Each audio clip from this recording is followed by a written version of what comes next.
I'm Logan Crawford, and right now on Spotlight, we're diving into a powerful book. It's called Destruction of the Anyuak Kingdom, and it's written by an amazing author. His name is Okoth Owity Opap. This powerful narrative uncovers the harsh realities of imperialism and the devastating impact on the Anyuak people in East Africa.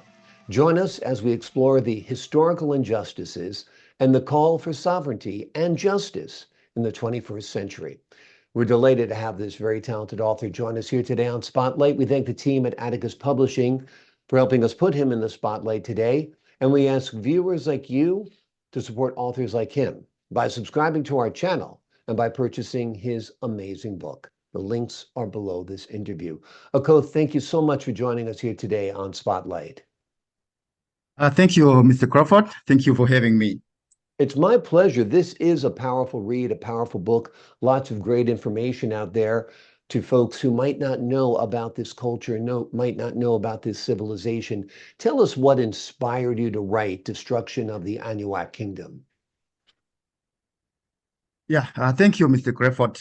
What inspired me to write the Destruction of the Anyuak Kingdom is that the history of Anyuak Kingdom is not written.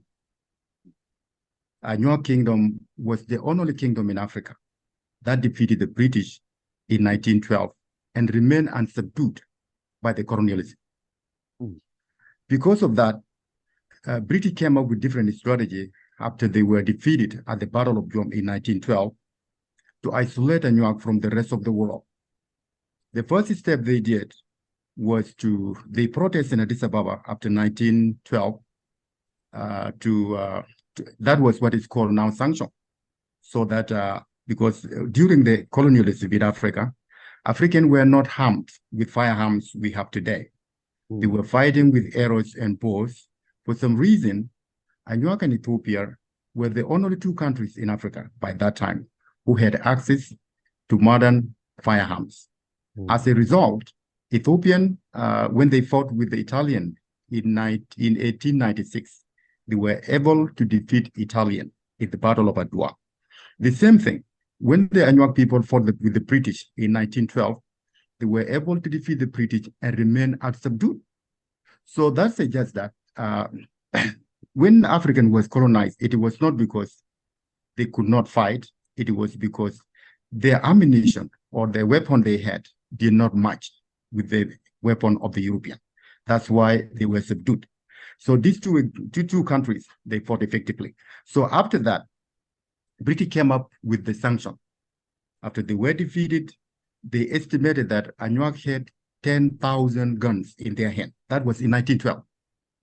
And to disarm them or to penetrate into their kingdom was not easy. So what they did was to convince some American and British companies that used to sell guns through Djibouti and into Ethiopia. They called this illicit weapon sale. So because of that, they convinced some of those companies and individuals so that they would not sell ammunition to Ethiopia. And they also cut ties between Anyuak and Oromo, who is actually Ethiopian. They cut ties so that Anyuak have no access into this. So as a result of that, as time goes by, Anyuak did not have new gun and ammunition. Due to that, they were able to penetrate. For example, after that, because Anyuak were divided in the agreement of 1902. This agreement was signed between the British and Ethiopian. When they signed agreement, Anyuak leaders were not on that table. Anyuak leaders did not have any say, but their future was dictated by the British and Ethiopian up to this day. The impact of that agreement is still affected us today. Amazing, amazing.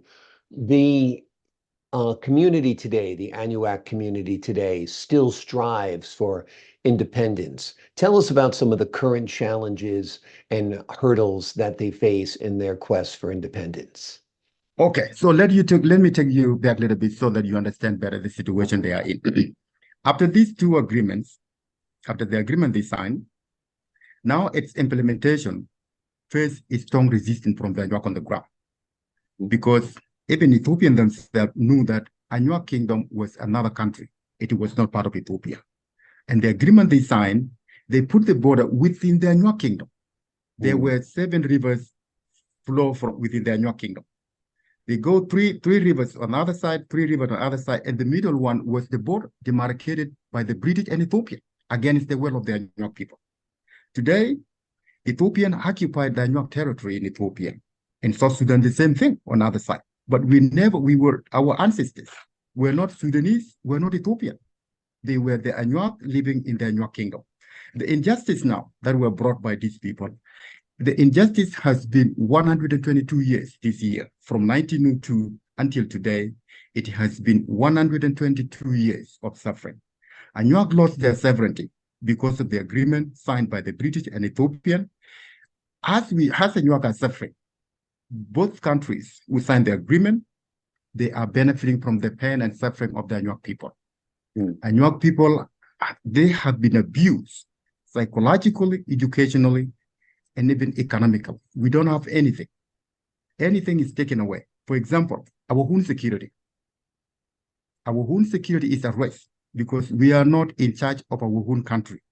People who are our enemy are ruling us. For example, in 2003, Ethiopian government decided that they want to eliminate Anyuak from Gambela, from their land. This is their land, but Ethiopians do not want Anyuak to be Ethiopian. Instead, they want their land. One way to get their land was to eliminate them from their land. And that means they committed genocide against the Anyuak people in Gambela in 2003. Even up to this day, nothing has been done. The world is silent. Anyuak issues have not get anywhere. I've not even heard. This is the first time I wrote this book. This is the first time for the voice of the Anyuak people to get outside of the Anyuak Kingdom, so that people know the suffering we went through and what need to be done. Because justice and accountability in 21st century, these are the things that Anyuak need. We need justice, accountability, and sovereignty of the Anyuak nation. Is there any hope on the horizon that you will get that sovereignty, that you will get that independence, that you will be liberated? I think at the movement, this is the first time now the issue of Anyuak people is raised. I wrote this in the book so that from now on, Anyuak, for their survival, they have 2 choices. Either all of them united and be in one country, or become independent country as they used to. But the struggle is better than the situation they are in now, because each year the situation is getting worse. Describe a little bit the situation there right now. The situation right now, as I just mentioned earlier, these people, they are divided into 2. In South Sudan side, you will not see Anyuak people in the government. They are marginalized in the national government. They are not marginalized in the state government, and they don't have any say in their affair. Okay. Last year, there was a big issue in South Sudan. That's where I'm from. There was an Anyuak who was a military leader. He was a colonel in the army, was assassinated by the current government of Sudan.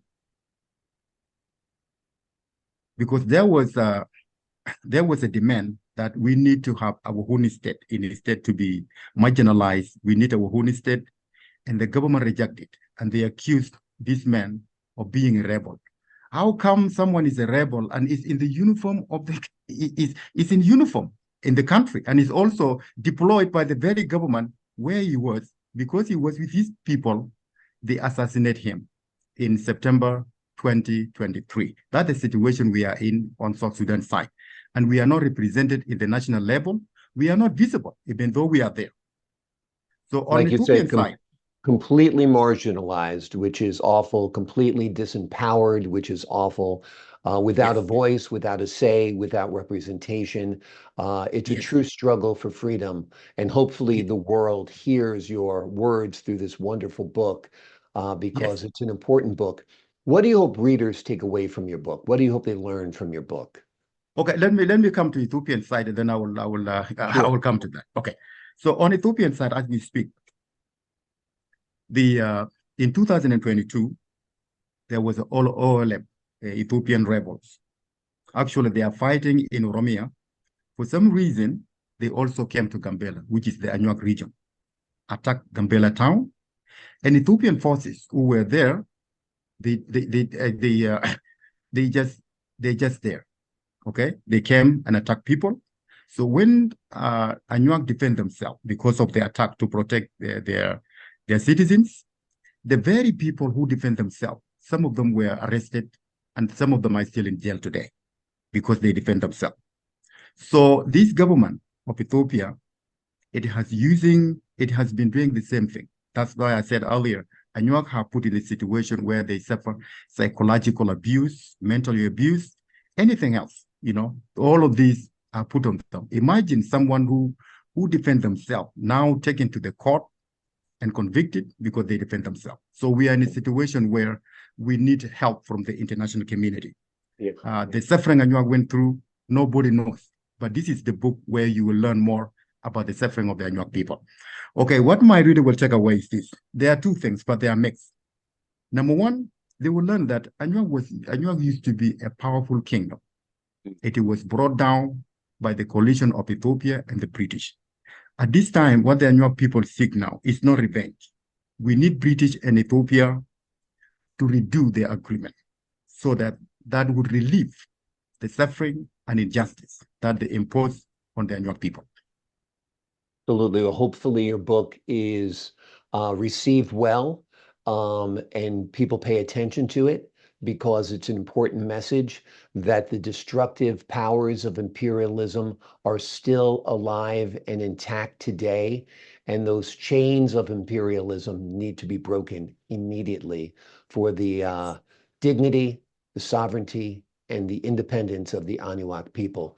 The name of the book is Destruction of the Anyuak Kingdom. It is a powerful book that uncovers the harsh realities of imperialism and the devastating impact on the Anyuak people in East Africa.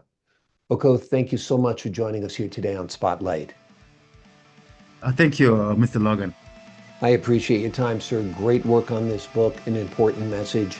To the folks at home, I'm Logan Crawford, thanking you for your time, this time until next time on Spotlight.